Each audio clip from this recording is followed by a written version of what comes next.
Welcome back to Sunday Vibes, one and all. As you can tell, unfortunately, we are not in the pub this week. The Rookery is not available to us. Very, very sad scenes. Also, I'm waiting for a COVID result to come back, so I'm technically not allowed to leave my house. Chris is in Scotland watching some team called Celtic play football, so we're having to do this as a remote production today. Apologies, we will be back in the pub from next week onwards. But joining me on the show, we have Doogie Critchley, we have Zach Jalab. Gentlemen, how are we? Zachary? Yeah, not too bad, thank you, mate. Not too shabby, I can't complain. Getting cold, isn't it? You know, Christmas is nearly here. Just need a bit of snow and we're truly in December. How are you, Dukes? I'm good, thank you. I'm good. Yeah, it's a big shame not to be filming in person. I've really enjoyed, filming the East Dulwich Tavern and the Rookery over the last month or two. It's been nice to film back in person. But yeah, for 1 week only, back virtually. But yeah, as Joe says, we'll be back before too long. Yeah, absolutely. And we want to shout out as well this week's sponsor, because this week's episode is brought to you by Fan Team. We have another brilliant game for you guys to get stuck into at home. It's called Second Chance. You can win £100,000 as a total prize pot. Dude, you want to tell them a little bit more? Yeah, so basically the idea of this is that, a few weeks into the season, a lot of people's fantasy football ends up being forgotten about. It's already been ruined by bad picks. So Fan Team are now giving you a second chance to win. The game is completely free to enter for all new and existing users and all verified accounts. They'll receive one free entry. After this, users will have the option to create additional teams for £10 each entry, should they wish to do so. The contest is going to start on game week 22, on January the 14th, 2022, middle of the AFCON, post the crazy Christmas schedule as well, so that's out the way. Get your team together and it will run through to the end of the season. But yeah, massive prizes to be won. Indeed. Now remember, if you're already a Fan Team account holder or are new to Fan Team, it is free to enter for your first entry. And then after that, it is £10. And if you finish first, that's a bargain, considering you then have the chance to win £20,000. To enter the 100k second chance season game for free, click the link in the description below. Yes, there we go. That was lovely, wasn't it? That was surmised absolutely beautifully, I think. So let's crack on with the show. And it is going to be a Barcelona topic, as suggested by Rahul, who said, "A Barcelona going down the AC Milan and Arsenal road of mediocrity for years to come." And judging by his display picture, it looks like he is a Barcelona fan. Now, this has probably come off the back of them crashing out of the Champions League, just so far off a team like Bayern Munich's level, weren't they? And today we're going to be doing a how to fix of sorts. So we've kind of broken it down into a number of different areas, looking at Xavi, looking at the potential Europa League, looking at their current squad. So should we start with Xavi? Because it's now been, 5 games at the helm of Barcelona. Dukes, what have you made of those 5 games since his arrival from Al Sadd on November the 6th? Yeah, I think much as expected, really. I think if you look at the squad and the deficiencies in central defence and up front, he was never going to be an instant messiah job. They weren't suddenly going to go, running through up the table. It was always going to be difficult to qualify for the knockout stages of the Champions League as well. Of course, they haven't made it for the first time in 17 years, but not a total surprise, to be honest. We know they're miles off the level of Bayern Munich. Bayern Munich are probably the best team in Europe so far this season, and have been unlucky not to be further ahead in the Bundesliga title race. But yeah, Xavi, some pretty underwhelming results, I'd say, so far. A nervy 1-0 winner against Espanyol. They then drew 0-0 against Benfica. Took it late to Villarreal, won 3-1 there, and then lost to Real Betis at the weekend as well. There are some positives. I think the way the young players are coming through, that's something to hold on to. Nico and Gavi have been shining lights for Barcelona so far this season. They've now got fully integrated into Luis Enrique's Spain squad as well. Ronald Araujo as well continues to go from strength to strength at the back. But it's the same issues that were holding back Ronald Koeman that are going to hold back Xavi over the next 6 to 12 months and potentially for a few more years to come as well. They need to replace Piqué, they need to replace Busquets, they need to replace Alba in the next 18 months. All these players can perform on their day, but they just aren't fit enough to play 3 games a week anymore. And Piqué in particular has looked incredibly shaky throughout the last 12 months in particular.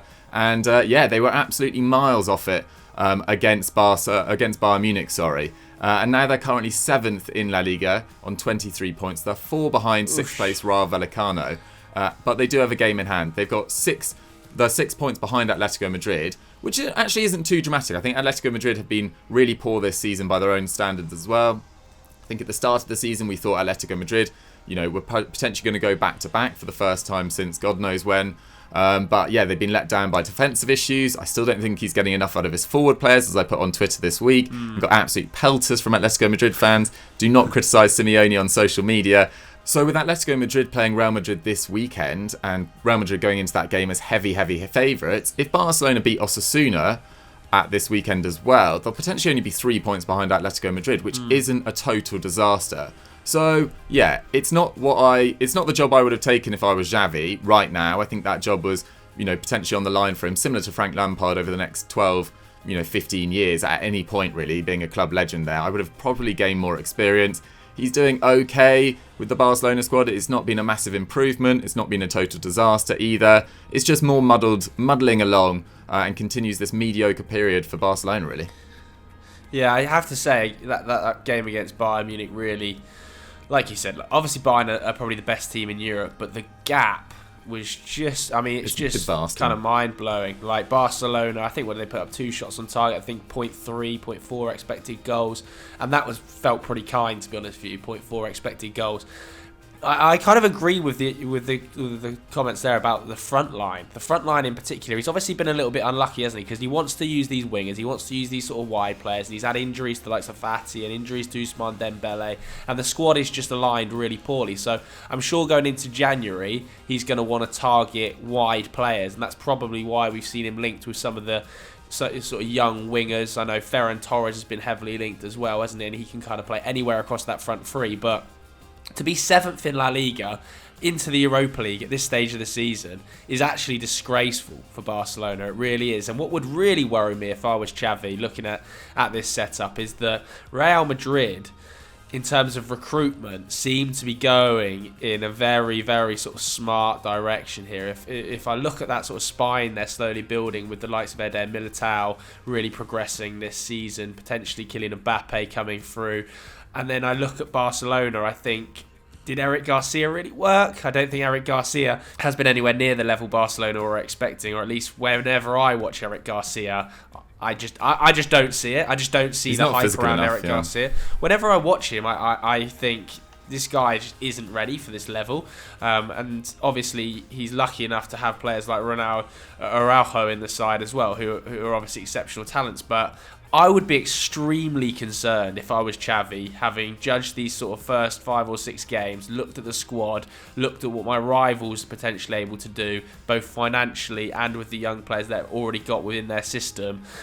I would be so worried, Jalab, that I haven't got the ability to turn this round. I haven't got the ability to spend large amounts of money in January. What differences do you think Xavi has made, and do you think he will now be looking at this project thinking, it's a brick, it's worse than when I first came in?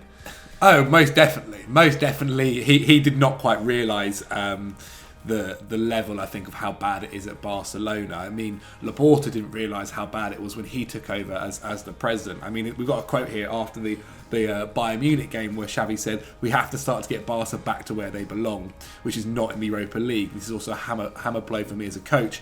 I've seen how tough the reality is. It pisses me off. We have to tackle it face on. There's nothing else for it. But how did he not know? How did he not know it was this shit? Like, we can see it's this shit. Sure.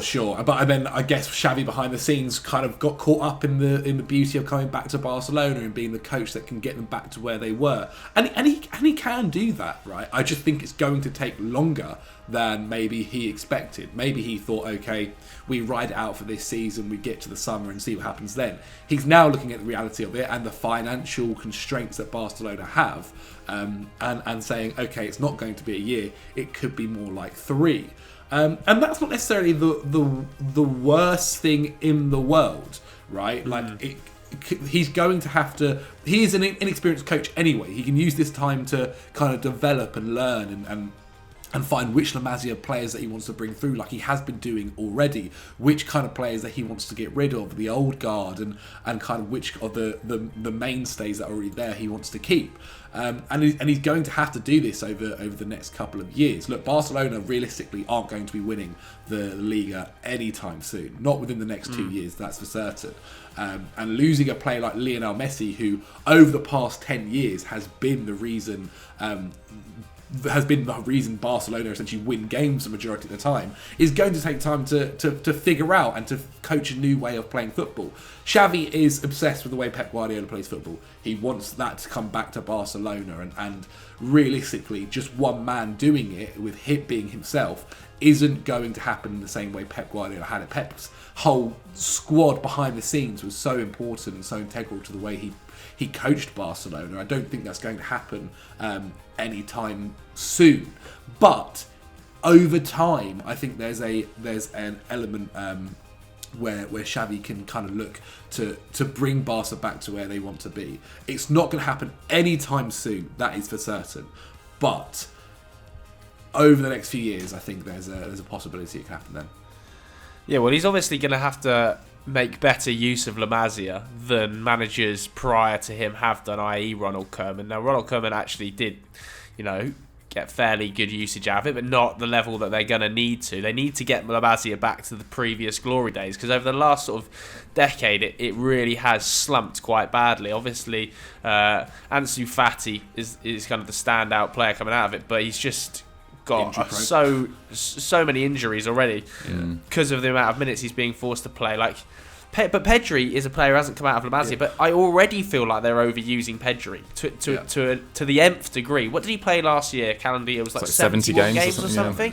It's just way too much. Obviously, you've already mentioned there, like Gavi and Nico. Araujo's already got injury problems. All of these players seem so talented that are coming out. Abdi as well, who hasn't necessarily impressed, but I think is probably an indicator that Xavi wants to use wingers that he's not actually got in the squad. Ricky Puig as well. I think he needs at least 3 of these guys to become absolute world beaters at this stage. Yeah. There's a huge reliance on none of them flopping here. I was going to say I think a big issue as well at the moment is their talent identification. The La Masia stars that have left and smashed it elsewhere, Dani Olmo, who they've been linked to, and a few others, they had these guys in their ranks and they let them go. La Masia over the past 10 years really has had a decline. Considering beforehand, half of the Barcelona squad, it felt like at times, had come through there. They have gone through a 10-year period where, and maybe this is due to PSG and how they've wanted to try and buy stars, and Barcelona trying to keep up with the new economic world of football with teams like Chelsea and Man City, and they're spending lots of money. But Barca thought, okay, we also to keep up in Europe and to keep up in the league, obviously with Real Madrid, we also need to spend lots of money.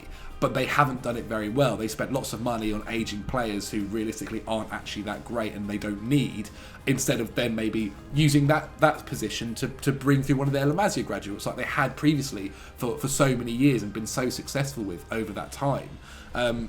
There's a real issue, I think, with having let go of a few of the stars. And you look at them now and they're just like, okay, we can bring them back and we'll pay so much money to do that. And it's just financially stupid. Yeah, and some of the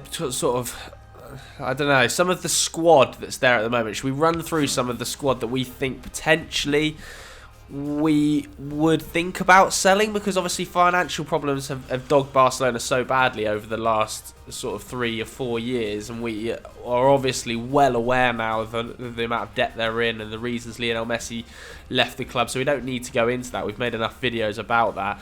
But Dukes, I mean, if we go through the squad, what sort of changes would you make? Because I know I've got written down in front of me here, Marc-Andre Ter Stegen, you think potentially could be an exiting candidate? Well, no, this is not high priority one bit. And Henry, when he wrote these notes, put on the script, Doogie hates him. I do not hate Marc-Andre Ter Stegen one bit. I just think he's massively underperformed compared to where he was a few years ago in the last 2 or 3 seasons. And his shot stopping has decreased.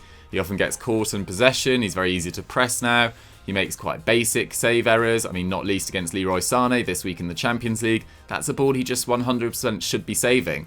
And whilst he sometimes pulls off the spectacular, I always think with goalkeepers, you want them to make, the saves they should make, you want them to make 99% of the time. And yes, if they can add some spectacular saves in there, that's great. But sometimes, we saw with David De Gea over the last three or 4 years until this year, the basics, just making too many basic errors on mistakes they really shouldn't. I think Ter Stegen slightly slipped into that as well. So yeah, I potentially think about replacing him in the next potentially 2 years if I had the money, but they don't.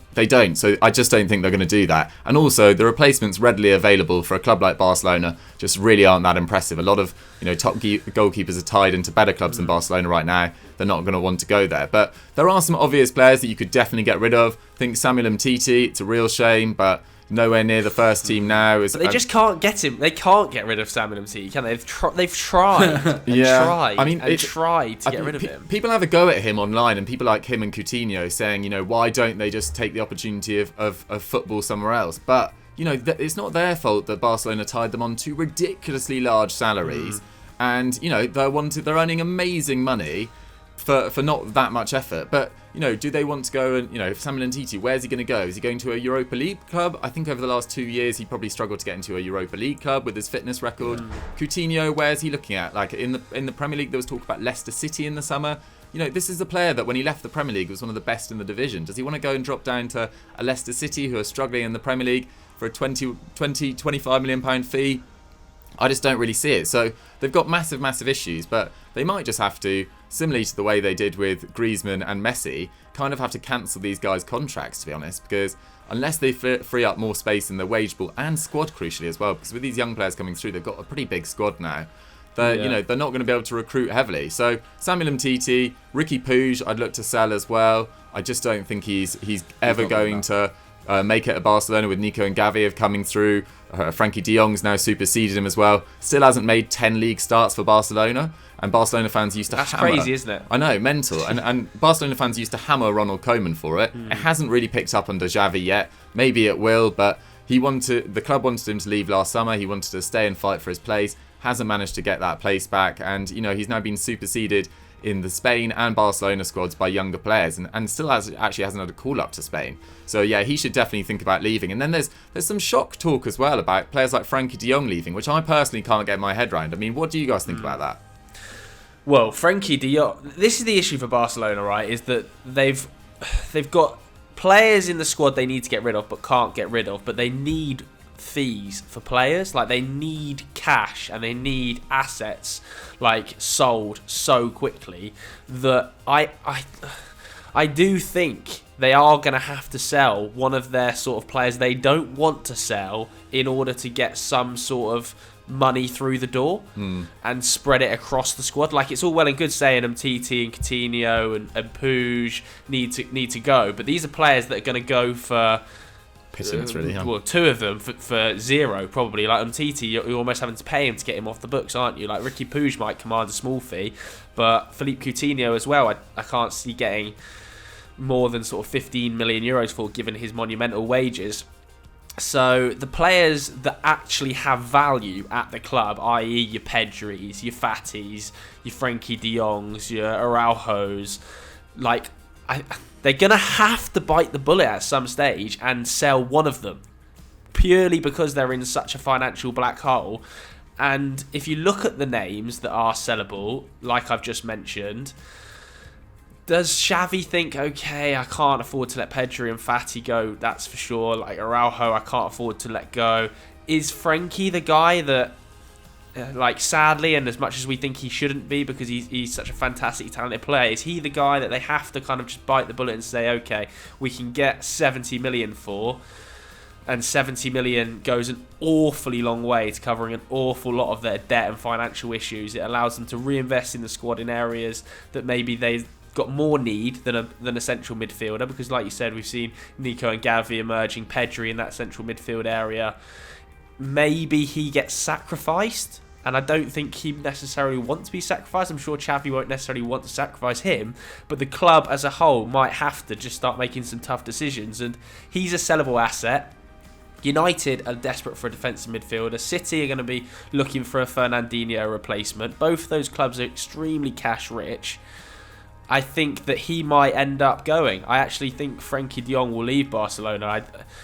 And as much as Barca fans will, I'm sure, hate that move, I just don't see any other option for them but selling one of those sort of 4 or 5 star players they've got at this stage. Yeah. The issue is that if Ousmane Dembele didn't have 6 months left on his contract, he'd be perfect to sell. I mean, I don't think you'd get like a massive fee, but you'd probably get £40 million. That goes a long way in January when you're trying to sort of wheel a deal on these lower end moves and trying to free up some wages as well. But yeah, he's looking for supposedly Ballon d'Or wages. Or his agent Which is is at nuts, least. man, given his injury record. Absolutely, Like, who takes Ousmane Dembele? Like, I'm looking across the clubs in Europe and the strength of the wide position at pretty much all of them. Who takes Ousmane Dembele? Like, potentially Juventus PSG are quite stupid. Yeah, but they're trying to get Kulusevski off the books at the moment. Like, are they going to then take Ousmane Dembele? Like, maybe PSG, if Mbappe was to go to Madrid, would have a look at him. And to be honest, I don't think we could potentially. Yeah, I don't know, man. I don't think he deserves a move sense. right now either. On the basis that last season he actually really picked up. Obviously, that injury in the Euros really set him back. I think he is a very good player, and I think he will hopefully have a good career if he keeps himself fit. But I think he's missed close to 100 games since joining Barcelona. Cost over, 105 million euros was it in the end? I think that was rising as well. It's just been a really, really tragic transfer. Similarly to Coutinho as well, he's just had so many injury issues as well. So I get what you're saying about Frankie de Jong. I just think it would be a massive, massive error, especially with Busquets aging out. That defensive midfielder, that more deep-lying player in that midfield. De Jong is perfect for that. And I just think it would be, something they look back on in 5 to 6 years' time and just really regret that, because I do think Frankie de Jong, as disappointing as he's been this season, is going right to the very top.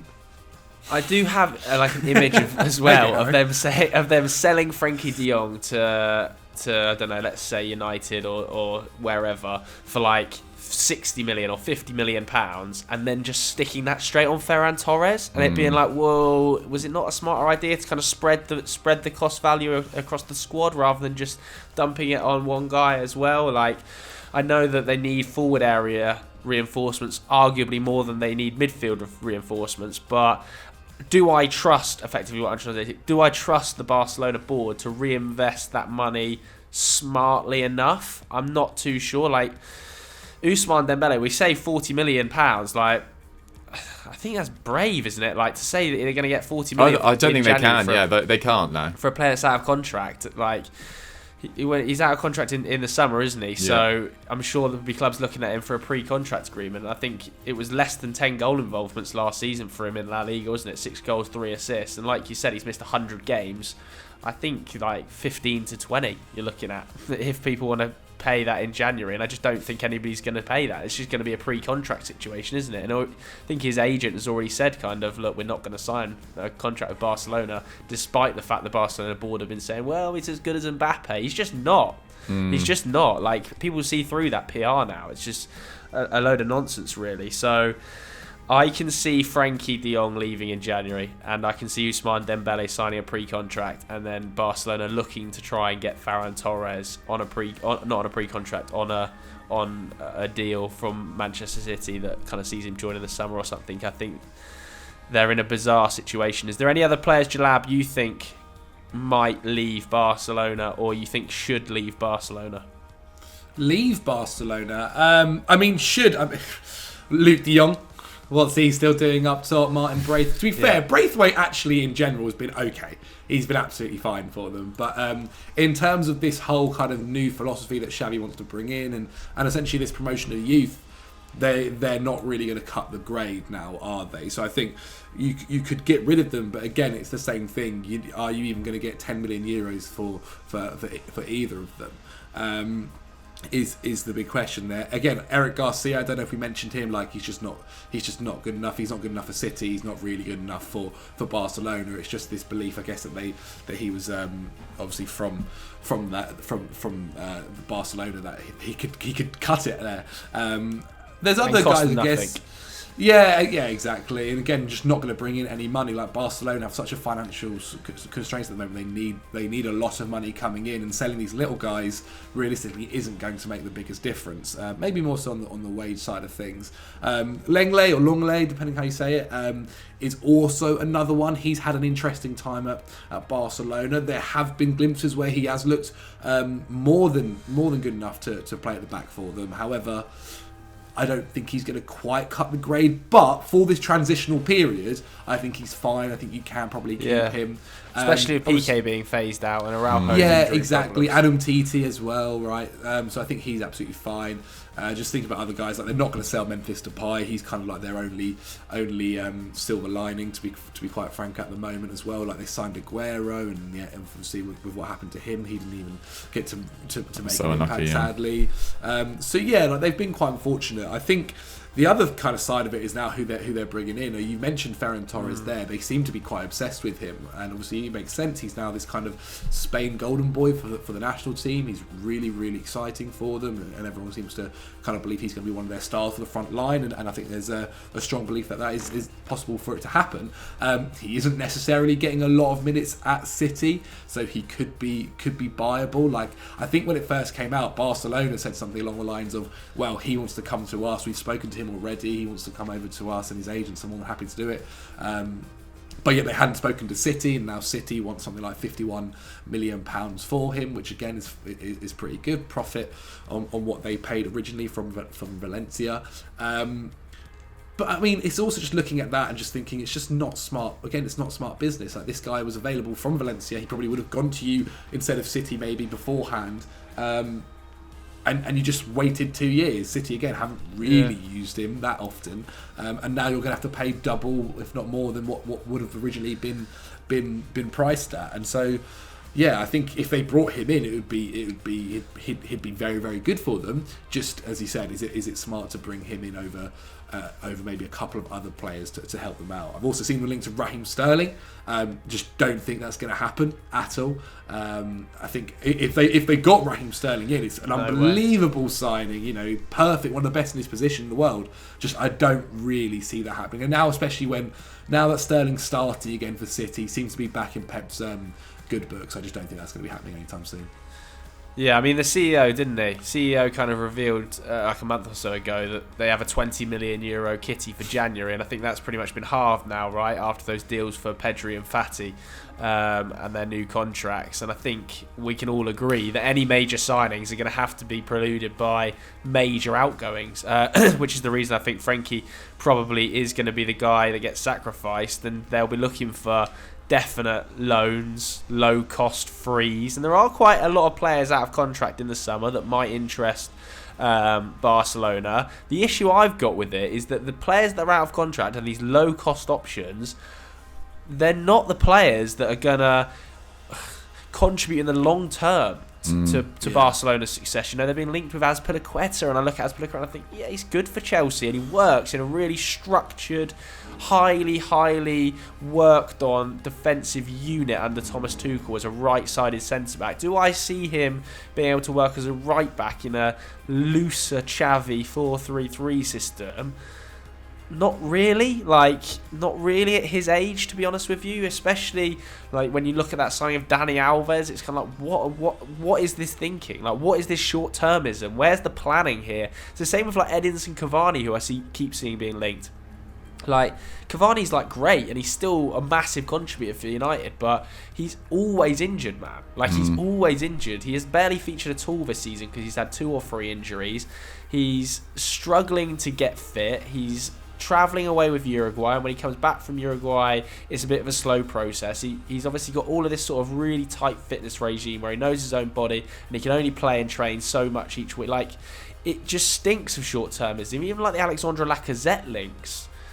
Like, why are Barca going for Lacazette? He's not working at Arsenal. It feels like such short-termism, such basic thinking, and a real lack of sort of imagination in the market for me, when there are not cheap, but there are smarter options that could and should have been picked up over the past few seasons, that Cavani, Lacazette, Martial, Azpilicueta, it just feels like slow.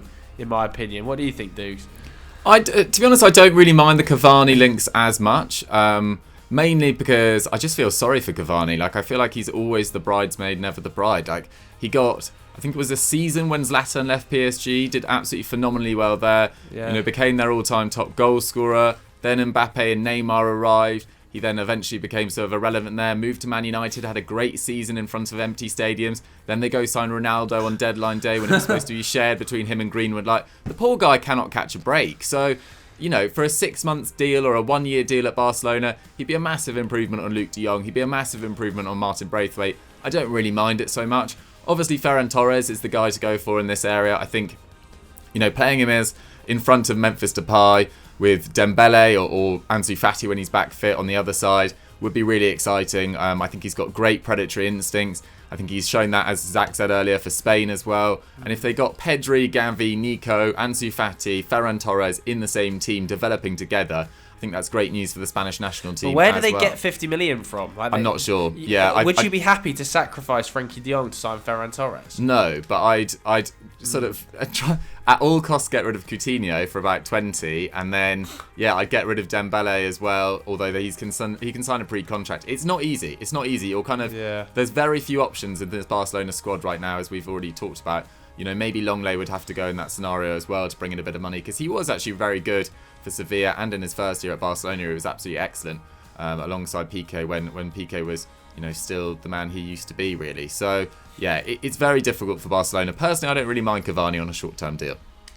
I mean, there's some other names out there, isn't there, that's like free transfers, and like I don't want to say you could replace De Jong with like Franck Kessie, because they're very different types of players, but like, would I rather be identifying a player like Kessie than sort of like these aging names? Probably, potentially. Like, even I think Dybala's out of contract, isn't he? Has that been signed yet? I think it's all set to be signed. Yeah, it's all set to be done. Yeah, but, okay. Your but point's it hasn't very been good. announced yet, has it? Hasn't been announced yet. And I know he is 28, but is that not more of an like a street, like, smart signing when you haven't got an awful lot of cash than spending 60 million on Torres? Yeah, I think the area they need to strengthen most of all is actually central defence, to be totally honest. And I think if they looked at someone like Sven Botman at Lille, I know he's left-footed, so that probably wouldn't be ideal. He's off to Newcastle, mate, for £40 million.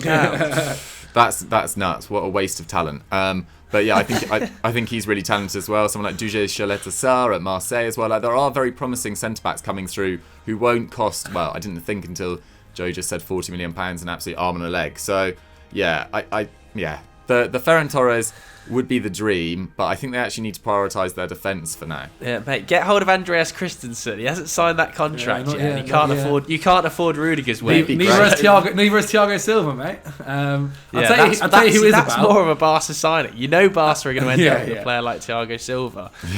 James Tarkowski again, mate. Yeah. He's on the market. Let's not forget. The good news for them is that, like, we talk about Barcelona. We've talked about Barcelona's decline for the last 3 or 4 years on all our shows on Football Daily, but they still hold a lot of sway in footballers' minds. Like, even when you think Real Madrid are in the total, you know, toilet over the last 12 months, Mbappe wants to join, Rudiger wants to join, and now they're starting to emerge again. Like, players will always want to play for Barcelona, so that history, you know, for the next 10 years, will be able to hold them through and attract top names. They just need to get their finances in order. Challenge Real Madrid for Rudiger. Like, I know, again, wages wise, like, and it's not that it's 400 grand a week. Too much, I mean, it's mental, and probably Real Madrid will come out on top with a better future prospect of the next few seasons, at least challenging. But like, God, get in talks with them. They have been in talks with Christensen. They have half the reason Christensen hasn't signed a new deal.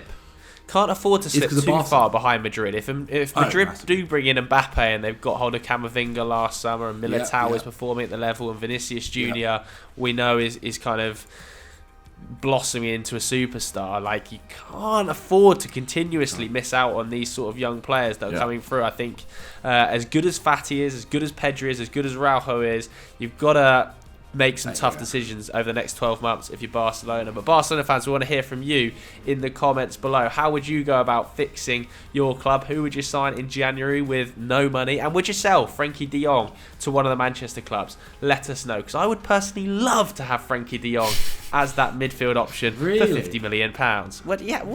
Mate? Really? Absolutely. For £50 million, Frankie. I'm taking them. Let's do some quick fire questions then. Steve Matthews says, how far do you think Leicester and West Ham can go in Europe? Well, West Ham can go all the way, mate. In the Conference League, mate. I think they'll probably do okay. Did you see Rodgers saying, I don't know anything about the competition after they'd been knocked out last night? Good, man. How dismissive. Well, you're going to have to start learning about it, Brendan, because your team's absolutely dreadful this year. Yeah, what's going on? What do we think of Leicester? I'm bored of just saying it's just about injuries, because it's not just about injuries. They have dropped off massively all across the park. I think they are so much easier to play against than in previous years. Yeah. And they have lacked like Ndidi in midfield, but I think they're using Sumare slightly wrong as well. I think he needs to be given more license to go forward. You know, he's one of the most progressive passers in France last year. He looks pretty limited in this Leicester side. And yeah, you know, we're talking about injuries at the back, but they've still had Evans fit for a lot of games. They still had Söyüncü fit for a lot of games, who has dropped off like a cliff, Söyüncü. And Kasper Schmeichel is having a horror show of a season. Mistake in every game, pretty much. I know he's massively overexposed. I think they're conceding something like the third most shots in the entire league. But still, Kasper Schmeichel, for such a proven Premier League performer and someone who's been low-key one of the best Premier League goalkeepers over the last 3 years, he needs to get his act together.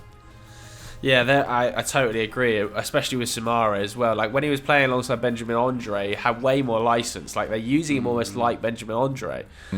Like, I just don't understand the system they're trying to put out right now. And obviously they have got injuries. And Maddison is slowly starting to refine a bit of form, but isn't the player he was like 18 months ago. Patson Daka's involvement in the Premier League has been really like slow bleed, hasn't it? Like, he's scored goals in the Europa League, but it's been a slow old process bedding him in. And also Iheanacho has just not hit the heights we saw in that sort of 10-12 game period last season where he was basically unplayable. So there's a lot of problems for Brendan Rodgers to fix. I think they'll do okay in the Conference League.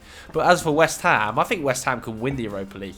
Like, West Ham, I know there's some good teams that dropped out of the Champions League and into that competition. Look at the likes of Borussia Dortmund in particular. But West Ham have a really unique knack this season of, no matter who they're playing, just being able to muddy the game up and press them in the right areas. And Moyes just seems to be getting better and better production out of that front line. So I think if they can get a centre back in January that is of the right level, because obviously Kurt Zuma's torn his hamstring tendon and Ogbonna's done his ACL, if they can get a centre back in that's the right level, they could win it.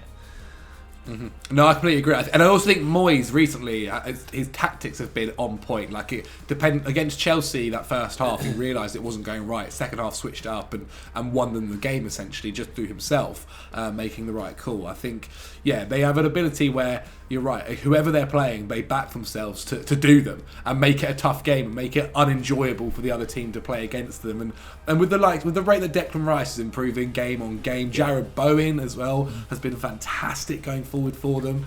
I think they've got all the capabilities. You are right though. Defensively now with Kurt Zouma out, does make it a bit more of an issue, and the other thing as well, they're going to have to spend a lot of money to do that, because everyone will know that they want a centre back this January for those games. It'll be interesting as well to see how they cope with later on in the season, if they get far in the competition, and also dealing with the Premier League and maybe domestic cups if they're still in that, how they can deal with a lot of games later on in the season. But at the moment, they should try and get Joe Gomez on loan. I think they should try and get Joe Gomez out of Liverpool on loan, who's just not playing. You keep shipping Joe Gomez out everywhere, but no, you are right. It does make sense. Like 12 months away, and he's just not getting a minute. So good player as well. Yeah, I would even like Nat Phillips potentially on loan. Like, I think there's loan deals to be had out of some of the top clubs. Like, I know that he played midweek, but like, could you get Nathan Ake out of City on loan just for 6 months? Like, just any sort of cover at this stage, because those are two major injury blows to West Ham. But we think they'll do okay. Yeah. Sean Howarth says, thoughts on Sam Kerr sending a pitch invader to the Shadow round, Dukes? Loved it. Absolutely loved it. Pitch invaders really pissed me off, to be honest. I don't enjoy them. They're not funny. You're not particularly clever. Just get off the pitch. And Sam Kerr absolutely bodying was absolutely brilliant. And I hope she doesn't get into any trouble for it. And I hope that pitch invader is embarrassed. Do you know what? He looked like a twat as well, because he's like filming himself. Like, I can imagine he's on Snapchat or some joke shit like that. Like, piss off. It's also honestly just really disrespectful. Like, you're at a massive game in the Women's Champions League. Like, don't just take the piss. Like, it was not good. Yeah, embarrassing. Shout out Sam Kerr. Big Deal 3205 says Wan-Bissaka or Dalot for right back. Oh, Joe, this is for you, I reckon. Yeah, it's definitely going to be Diogo Dalot under Ralph Rangnick, I think. He's also injured, especially in that 4-2-2-2 formation. Yeah, Wan-Bissaka. Well, he had a reoccurrence of a hand injury that he picked up. I think like against maybe Chelsea or something like that. Midweek where he crashed into those advertising bodies. But I think that was the hand problem. I think again. But even without the hand problem, in his sort of audition in the right back role against Young Boys, which United had a lot of auditions, which was fair enough. Like sort of 11 players in there auditioning for a position. Like Wan-Bissaka did not do himself any favours. Like Diogo Dalot in the 3 games that he's played recently has looked really good, very comfortable on the ball, very good going forward, comfy on his left and his right, and most importantly can cross the ball in that formation because they have to offer width. The fullbacks have to offer width when you're playing that narrow of a midfield and an attack. And they have to be able to deliver crosses when you've got Cristiano Ronaldo in your team. And Wan-Bissaka just, at the moment, isn't able to do it. He's extremely low on confidence. And I think he could benefit for a little bit of a break on the sideline. So I think it will be Diogo Dalot for the foreseeable future. What do you boys think? I agree. I'd be interested to see him use Wan-Bissaka in a 3 at the back as a centre-back. As a right centre-back. I think that would be really interesting, and maybe you get the best out of it. Can't head the ball though, mate. You can't head the ball. Yeah, neither can Azpilicueta, and he's made that position his own at times. Yeah, but he's fantastic on the ball with the ball at his feet. Very good passer of the ball. To a certain point. But my point, I also agree though. Like, yeah, I think Diogo Dalot is the right back for now. And who knows? Maybe under a bit of coaching with Ralph and his team, he can actually improve going forward, and maybe we'll see a change in him. But for now, yeah, it doesn't look so good for Wan-Bissaka's camp. Yeah, what was quite for now it's his to lose, I think. Yeah, what was quite interesting a couple of weeks ago, we did that transfer preview with the transfer specialist, and we were talking to Gianluca Di Marzio, and we said, "Oh, what's the surprise transfer to watch out for in Serie A?" And he was pretty confident that it's more of a push sack, but yeah, I suppose it is. And he was saying the surprise transfer that's going to go ahead is Diogo Dalot to Roma. So I love the fact that Jose Mourinho is now not going to get him. More mud for Jose. Yeah, I definitely can't see him leaving the club in January now that we've got a little injury problem and Rangnick's come in. Alexei Ilic says, what's going wrong at Chelsea right now, Zach? I think right now it's injuries. Ask me that again after Leeds, and I will probably admit it might be a little bit more than that. I think Chelsea have been really unfortunate. Chelsea have one of the best depth in squads in the league. But when you have 6 or 7 injuries, no matter what your depth is, it's just not gonna handle it. I'll be honest, I didn't watch the Champions League game against Zenit. I was too busy competing in my own football five-a-side, which we also lost in, or we lost. Chelsea drew, and yeah, I mean when a midfield is starting and Ross Barkley is playing centre midfield with Reece James, and apparently Reece James had a fantastic game in midfield from what I heard. He was again, bloody brilliant. Shock. I think it says a lot when someone like Ross Barkley, who hadn't featured really a lot for Chelsea, is having to start there. Saul Niguez is playing left wing back for us. Like, I think that kind of explains it. I think there's a lot to do with the drop off of Ben Chilwell to Marcus Alonso. Like, Chilwell was playing that position like a striker at times for Chelsea, but also creatively making a lot for us too, whereas Alonso doesn't really feel like he does a lot creatively in that department. And then just like it's just like every single time you kind of got someone coming into their form. Havertz was doing really well, gets injured against West Ham. You then have Jorginho is playing through a like hip injury. So I think there's a lot to do with injuries. Sorry, I also think a few people are just kind of in a bad form, like Mendy against West Ham. He's done so well for us and won us games, to be quite frank, over the last 2 years that he's allowed a bad game, and that was it against West Ham. So I'll be interested to see what Leeds is like, because Leeds also have a lot of injuries as well, and it's a game really where Chelsea should be winning whatever happens. If we come out of that on the weekend and it's not a positive result, I'll be very interested, because also when I watched us against Watford, like, when I watched City play against Watford, and yes, it was I guess a City squad that had less injuries, they absolutely dominated them. And when Chelsea played them, Watford, to be quite honest, were unfortunate not to at least get a point. So yeah, I'll make my decision after Leeds, let's put it that way. Dukes, thoughts on the Chelsea situation at the moment? Well, first, I'm just worried about you two. The amount of coughing and spluttering going on. I feel like you two are on your last legs. I feel like I'm the only one. I'm okay. I'm okay. Alive come Monday. Look after yourself, you guys. But yeah, thoughts on Chelsea. Look, I've said it on quite a few shows. I think they've been quite inconsistent this year. To be totally honest, I think they have looked very good in some games. I think they've looked quite average in a lot of others. They've played a very tough fixture list in the first, 10 games of the season. And yeah, as Zach says, injuries have slightly caught up with them. As Zach says, I thought they were really fortunate to beat Watford. Very poor defensively against West Ham as well. But it's no reason to get too panicked just yet. I think they are the third best team in the league this year. But I think they can very much, stay in the title race for a few more weeks yet. And I wouldn't be surprised if they were still in it come sort of February, March as well. I just think it's going to be City to win this year. With Liverpool missing some players in January, Chelsea maybe just not quite as used to each other just yet. It's Tuchel's first full season in the Premier League, I should say. And Man City, I just think when January, February, March comes, are just unbelievable at just reading off sort of 15 games 15 wins in a row. Sorry. The only thing I was going to say quickly that will be if Romelu can find form, if Lukaku can step on and score the goals that we realistically are expecting for a £100 million striker. Then Chelsea might be able to stay in that title race till the end of the season. If that doesn't happen and we're still trying to find goals from defence and from players like trying to pick up a couple of goals all over the squad, then yeah, I think there is a bit of an issue. But hopefully, if Romelu does crack on, I think actually it might be not too bad.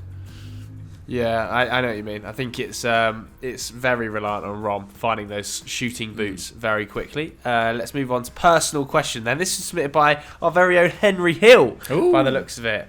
He says, what's the laziest gift you've ever given? Ooh. I had a bit of it's not really a gift per se, but I was paying someone back for having me for like a birthday party or something like that. And I had a group round for a Sunday roast. This is about a year ago. And I absolutely murdered the roast. It was horrible. I put the oven on way too high, so the chicken was burnt on the outside and really like undercooked in the middle. Oh. And then the gravy, I don't know what went wrong with the gravy, but it turned into more like a paste that you kind of spread rather than pour. Oh. It was an absolutely hideous roast. So yeah, my cooking not so good. And that was not really a lazy gift. It's just a gift that really backfired. I don't think I've ever hosted a dinner party, man. I might have to do that. Now you got your new gaff, your new luxury gaff. Yeah, you should. That'd be so funny. Indeed. I'll host a dinner party maybe in the new year. Come dine with me. Come dine. We should do a football daily. Come dine with me. That'd be actually a laugh. That'd be cool. I don't know, man. I don't really. I like to think when I give a gift, I actually take quite a bit of time to think about like what I'm giving people. Like I remember when we were in the office for Football Daily, I'd normally be the person that would go and get gifts, and I'd like take ages to try and think about something that's quite nice to get them. Yeah, I honestly my personalised samba, Zach. I think you were ahead of that. That was very sweet. Indeed, mate. Indeed. Doogie, if you don't know, if Adidas are watching, Doogie loves sambas. Please come on, Adidas.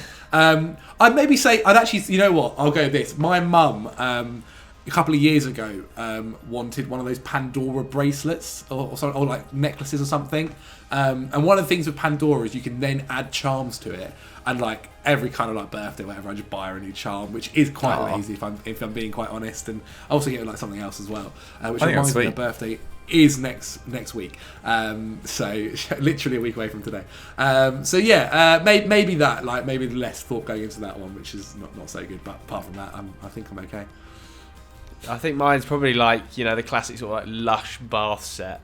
Like when you're running late on like sort of like 23rd of December and you need something for your sister, so you just nip in Lush and get one of those sort of like 99 sets. Like I'd say they're pretty fucking lazy. There's just no imagination going in there at all. But anyway, that's it for this week's episode of Sunday Vibes. Let us know your thoughts on Barcelona, as we said in the comments below. Dukes, anything you want to push? Yeah, go sign up for Fan Team for sure. 100k second chance game. The details are in the description and on screen right now. In terms of anything to push, go watch Friday's Continental Club. We did another How to Fix actually, but this time on RB Leipzig, who have just appointed Domenico Tedesco as their manager. Ooh, that's an exciting appointment. Zachary. Yeah, why not check us out on Snapchat? We give you daily content on there. Just search Football Daily as well. Yes, absolutely. Thanks very much for watching, everybody. Remember to click the link for Fan Team in the description below. We'll see you next week. Bye.